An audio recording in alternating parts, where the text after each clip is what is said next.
सोचने के लिए उस क्लास को मजबूर कर दिया।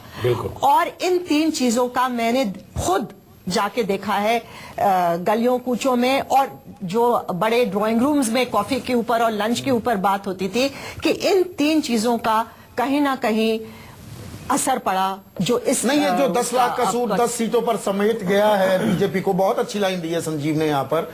मुझे ये बताइए इस सूट को, और फिर उसे मैं जोड़ दूं अमित शाह के उस बयान पर कि भाई 15 लाख रुपए आप देने वाले थे, 10 लाख का सूट पहनते हैं, 15 लाख रुपए गरीबों के अकाउंट में देने वाले थे, कि ये तो चुनावी जुमला था।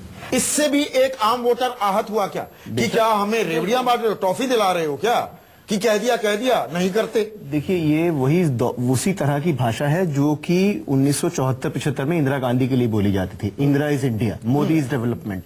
इंदिरा गांधी ने जिस तरह संस्थागत तौर पर कांग्रेस का बेड़ा गर्क किया, वही स्थिति मोदी कर रहे हैं। ये मुझे कहने में कोई गुरेज नहीं है, पर मुझे लग रहा है जल्दबाजी होगी, ये एक छोटा सा चुनाव ही है। नहीं, जल्दबाजी नहीं है। देखिए विमर्श जो है, राजनीतिक विमर्श इसलिए बहुत महत्वपूर्ण होते हैं।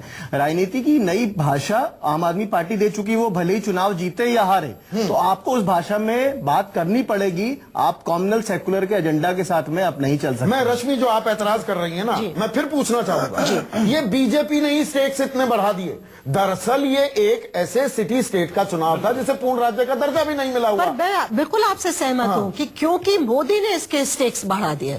मोदी इस कैंपेन में उतरे और सबसे पहला नारा था मोदी के साथ। मतलब यदि आप मोदी के साथ है तो आप दिल्ली जितवाइए, और नहीं है तो अलग जाइए। नहीं, साथ में बीजेपी का एक प्रचार ये भी था कि देखिए केंद्र में हमारी सरकार है और दिल्ली वासी जानते हैं कि पूर्ण राज्य का दर्जा हासिल नहीं है सूबे को, तो अगर केंद्र में जो सरकार है उसके साथ आप तालमेल, उसी को ही दोबारा जिता देंगे, दिल्ली की बेहतरी होगी। रामलीला मैदान पर वेंकैया नायडू और पीयूष गोयल इसीलिए बुलाए गए थे। मैं उसका जवाब आपको सीधा सीधा दूं। जो मुझे 2 दिन पहले एक आदमी बस स्टॉप पे खड़ा था, उससे मैंने पूछा कि भाई तुम लोग ये आम आदमी की बात कर रहे हो, थोड़ा सा रिलीफ ले लेते हैं।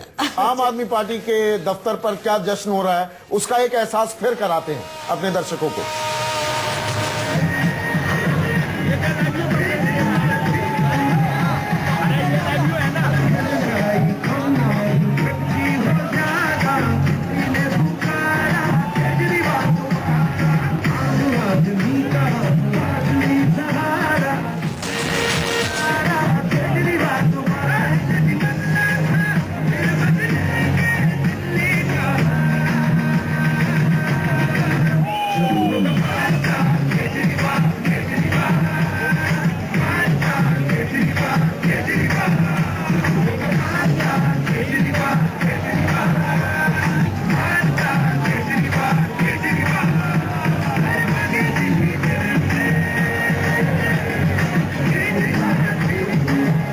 तो आम आदमी पार्टी के दफ्तर पर जश्न हो रहा है, गाने गाए जा रहे हैं, नारे लगाए जा रहे हैं, झंडे फहराए जा रहे हैं। विशाल ददलानी लगातार आम आदमी पार्टी के समर्थक रहे हैं, जाने माने कंपोजर हैं, उन्होंने ही ये गीत भी बनाया है। 60 सीटें, 70 में से 60 सीटें, ये 2/3 छोड़िए, 3/4 छोड़िए, 3/4 बहुमत से भी ज्यादा है। सीधा गणित है, 90% सीटें 63 होती हैं, तो ये लगभग 86-87% मैंडेट, जबरदस्त मैंडेट मिलता हुआ। आम आदमी पार्टी को भी शायद ये अंदाजा नहीं था। संदीप, मैं एक बात कही तो उसको कंप्लीट करना चाह रही थी, अगर आप मुझे इजाजत दें, कि बस स्टॉप पे वो जो आदमी खड़ा था उससे मैंने 2.5 के आंकड़े से नीचे घुस गई है बीजेपी, अब 9 पर आ गई है।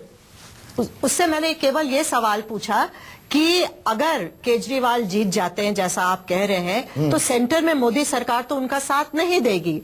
तो उसने कहा अगर ऐसा होता है तो फिर हम मोदी को भी निपट लेंगे अगले इलेक्शन में।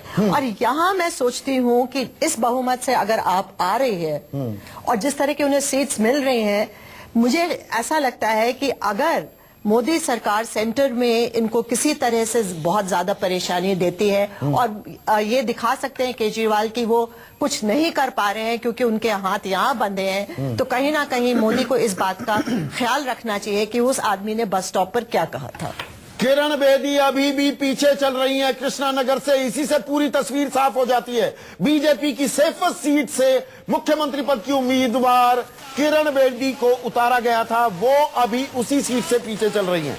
लेकिन हिलाल, अब हम थोड़ा सा दिल्ली को उसके पूरे परिप्रेक्ष्य में देखते हैं।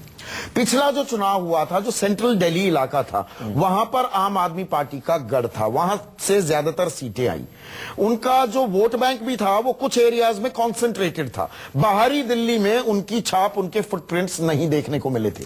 लेकिन यहां पर 85-86% सीटें जीतते हुए 3/4 से भी ज्यादा, तो अपना स्प्रेड भी बहुत बड़ा कर लिया है आम आदमी पार्टी ने। जो बाहरी दिल्ली है, जो ग्रामीण दिल्ली है, जो रूरल दिल्ली है, वहां पर आम आदमी पार्टी ने बीजेपी के गढ़ में सेंध मारी नहीं, वो किला ही फतेह कर लिया।